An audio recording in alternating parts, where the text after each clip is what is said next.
Party నేతగా మాట్లాడటం అలవాటు ప్రెసిడెంట్గా మన శాసనసభ పక్ష నాయకుడిగా మాట్లాడాలంటే కొత్తగా ఉంది. బట్ మీ అందరికీ అపూర్వమైన మెజారిటీలతోటి ఘన విజయం సాధించిన మీ అందరికీ ప్రతి ఒక్కరికి పేరు పేరున నా హృదయపూర్వక అభినందనలు, ధన్యవాదాలు. ఈ సందర్భంలో we want to share few things. చాలా ఒంటరి ప్రయాణం చేశాం. జాతీయ స్థాయి నాయకులు కూడా ఢిల్లీలో వాళ్ళు అడుగుతుంది ఏంటంటే, నువ్వు ఎలా పార్టీ నడిపావు? పార్టీ నడపడం మాకు తెలుసు కదా, అధికారం ఒక గుర్తింపు ఉన్న జాతీయ స్థాయి పార్టీలో ఉండి అసలు అధికారం లేకపోతే ఎంత కష్టమో మాకు తెలుసు. అలాంటిది మీరు not even recognized party, just registered party, మీరు ఎలా సస్టైన్ చేశారు ఇంతకాలం?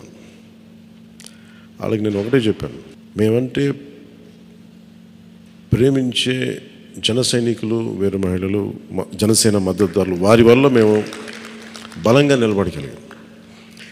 ఒక తీర్మానం నా సైడ్ నుంచి ఏంటంటే, ఈ ఘన విజయానికి కారకులైన అంటే దశాబ్దంగా అన్ని ఒడిదుడుకుల్ని ఎదుర్కొంటూ దెబ్బతింటూ క్షేత్రస్థాయిలో అన్ని రకాలుగా ఇబ్బందులు పడుతూ మనకి మద్దతు ఇచ్చిన జన సైనికులకి, వీర మహిళలకి, జనసేన నాయకులందరికీ కూడా వారికి నా మనస్ఫూర్తిగా నా అభినందనలు తెలియజేస్తూ ఉన్నాను. మీరు లేకపోతే ఈ రోజున ఈ విజయం ఉండేది కాదు. అలాగే ఈ విజయం అసలు మనం చేసిన పోరాటానికి ముగ్ధులై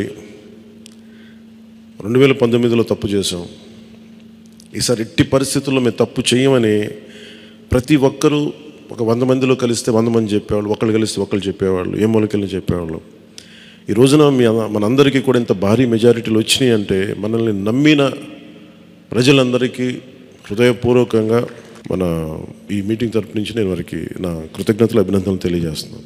మనకి వీ హ్యావ్ గ్రేట్ రెస్పాన్సిబిలిటీ. అంటే నేను మొన్నదాకా మాట్లాడుతున్నప్పుడు అదొక పొలిటికల్ రెటారిక్ అనిపించుకోవచ్చు, but I believed in that and I believe in that. అంటే we have to bring back accountability in politics. జవాబుదారీతనం తిరిగి రాజకీయాల్లోకి తీసుకురావాలి. గొడవ పెట్టుకునేటప్పుడు అంటే మనోహర్ గారు మేము చాలాసార్లు మాట్లాడుకున్నప్పుడు, cooperation and confrontation is a part of democracy.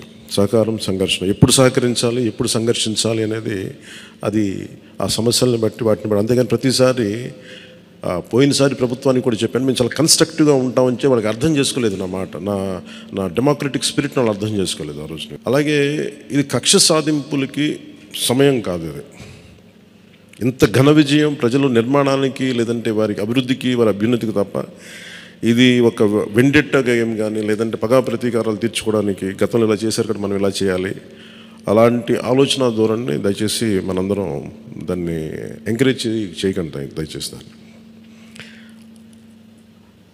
అలాగే చాలా చాలా క్షేత్రస్థాయిలో ప్రతి ఒక్కరూ అందుబాటులో ఉన్నాం, నాతో సహా. ఈరోజున జాతీయ స్థాయిలో మరి మనం సాధించిన విజయాలు కూడా చెప్పుకోవాలి. చాలామంది పొలిటికల్ పార్టీ ప్రారంభించారు, మూసేశారు భారతదేశం మొత్తం మీద. ఈవెన్ ఫ్రమ్ పంజాబ్ నుంచి ఎవరు వచ్చి మాట్లాడుతున్నారు, వాళ్ళ అకాలీదళ ఫ్యాక్షన్ ఒకటి. మా నాన్నగారు స్టార్ట్ చేశారు, మేము స్టార్ట్ చేసి ఇనిషియేట్ చేసి ఆఫ్ చేసేసుకోవాల్సి వచ్చిందని. మన ఎన్నికలకి మనం సాధించింది from a registered political party నుంచి రికగ్నైజ్డ్ పొలిటికల్ పార్టీ. రెండు, నెవర్ బిఫోర్ ఇన్ భారత్ పోటీ చేసిన అన్ని స్థానాల్లో భారీ మెజారిటీలతోటి గెలుపొందటం, 100% స్ట్రైకింగ్ రేట్, 100%. అంటే మన మీద ఎంత విశ్వసనీయత ఉంది, అంటే ఎంత విశ్వాసం ఉంది ప్రజలకి, ఎంత నమ్మారు, ఇది వాళ్ళు చేసి చూపించారు. 2019లో ఎలక్షన్లు అయిపోయిన వెంటనే మేము తప్పు చేసాం, మేము నీకు నిలబడతాం అని చెప్పి అది ఈ రోజున మనకి మద్దతుగా నిలిచిన ప్రజలందరికీ కూడా ఇంకొక మారు చాలా చాలా ప్రత్యేకమైన ధన్యవాదాలు. అలాగే 2 పార్లమెంట్లు పెట్టాం. అంటే దాదాపు మీరు చూస్తే 2 పార్లమెంట్లు మనం ఇవి తీసుకుని దాదాపు ఒక 45 స్థానాల్లో మన ప్రభావితం ఉన్నట్టు మనం ఖచ్చితంగా డైరెక్ట్గా. అలాగే మన టీడీపీ, మన ఎన్డీఏ కూటమిలో మిగతా పార్టీల విజయానికి కూడా మేము ఎంత బలంగా నిలబడ్డాం మీ అందరికీ తెలుస్తుంది. ఓట్ ట్రాన్స్ఫర్ ఎంత బాగా జరిగిందో, ఫస్ట్ టైం చాలా అవేకెండ్ ఓటింగ్ జరిగింది, చాలా రెస్పాన్సిబుల్ ఓటింగ్ జరిగింది. వీళ్ళందరూ న్యూ జనరేషన్. అసలు యువత ఎంత నమ్మారంటే అర్ధరాత్రి వాళ్ళకి 12 అయినా కానీ 11 అయినా కానీ ఆ ఎండలో మండుటెండలో నిలబడి మధ్యాహ్నం నుంచి వాళ్ళ క్యూలు వాళ్ళకి వంతు వచ్చే వరకు అలా నిలబడి మరి ఓట్లు వేసి అంటే ఇవన్నీ చాలా చాలా బాధ్యతనిచ్చాయి. అలాగే ఈరోజు మనం మాట్లాడుకున్నప్పుడు కూడా రేపు మన పవర్ షేరింగ్ ఏంటి ఇవన్నీ కూడా మీకు తెలియజేస్తాను. ఇది మన ప్రతి ఒక్కరికి నా ఉద్దేశం మనందరం అందుబాటులో ఉండాలి. అది మీరు మనందరం కలిపి ఒక సమిష్టిగా ఒక నిర్ణయం తీసుకుందాం, ఒక కమిటీగా ఏర్పడి ఎన్ని రోజుల్లో మనం నియోజకవర్గంలో అందుబాటులో ఉండాలి. అలాగే ప్రభుత్వానికి సంబంధించి సమస్యలకు సంబంధించి ప్రజలకి ఎంతంత ఏ అవసరాలు ఉంటే మనం ఎలా అనుసంధానం చేసుకోవాలి మిగతా మన ఎన్డీఏ పార్ట్నర్స్ తోటి. అలాగే కేంద్రంలో ఇప్పుడు మనకి చాలా చోట్ల మన నియోజకవర్గాల్లో బ్రిడ్జ్ ఒక్కసారి ఓవర్ బ్రిడ్జెస్ కానీ ఇవన్నీ కేంద్ర పరిధిలో ఉంటాయి. అవన్నీ మీరు చేయాల్సిందంటే మన నియోజకవర్గపు సమస్యలు ప్రాధాన్యత యాజ్ పర్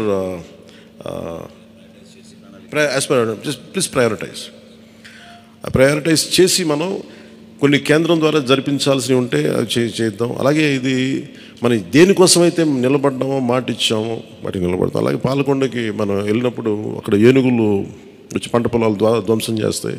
ప్రతి చిన్న చిన్న సమస్య, అలాగే irrigation projects, minor irrigation projects వీటికి చాలా తక్కువ నిధులతోటి 20-25 కోట్లతో అయిపోయే పనులు చాలా ఉన్నాయి. అండ్ మేజర్గా మన ఎలక్షన్స్లో మనం చెప్పింది విద్య, వైద్యం, ఉపాధి, సాగునీరు, తాగునీరు అండ్ లా అండ్ ఆర్డర్. ప్రజల మాన ప్రాణ ఆస్తుల సంరక్షణకి మనం చాలా చాలా జవాబుదారీతనంగా ఉండాలి. అలాగే మనకిచ్చింది ఇది ఎందుకంటే నెక్స్ట్ జనరేషన్ వచ్చింది, అది మనం అందరం అర్థం చేసుకోవాలి. పాత తరం రాజకీయాల్లాగా కూర్చోబెట్టి మన పవర్ని ఎక్సర్సైజ్ చేస్తామంటే కుదరదు. ఎందుకంటే ప్రజలు ఎంత మద్దతుగా నిలబడ్డారో వాళ్ళు అంతే బలంతో మనం నిలదీయగలరు. అది మనం దయచేసి మర్చిపోతుంది, నాతో సహా నేను మర్చిపోదాన్ని. అందుకని లెటర్స్ బి వాళ్ళు ఒకసారి కోపంతో ఒక మాట మాట్లాడినా అసహనంతో అది మనం భరించాలి తప్ప. అలాగే విమర్శించేటప్పుడు కూడా దయచేసి అది పర్సనల్ అటాక్స్ ఎవరికి వెళ్ళకండి. వాళ్ళు మీరు చూశారు కదా, పోయినసారి ఆయన గత ప్రభుత్వాన్ని హ్యాండిల్ చేసిన ముఖ్యమంత్రి గారు ఎన్ని మాట్లాడి నేను ఎందుకు స్పందించలేదు వ్యక్తిగతంగా అంటే అది ఆ ప్రెసిడెంట్ ఆపేద్దామని మనం ఎక్కడ చేయాలి. అలాగే పార్టీ మనందరం చేయాల్సింది టైమ్స్, పంక్చువాలిటీ, సరైన సమయానికి రావడం. మీరు కావాలంటే గంట ముందు రండి. నైట్ 1:30, 2:30 అని పడుకునేటప్పటికి. ఎందుకంటే ఇది మనం 5 సంవత్సరాల కాలాన్ని ఎంత సద్వినియోగం చేసుకోగలం దాని మీద ఆధారపడి ఉంటుంది భవిష్యత్తు.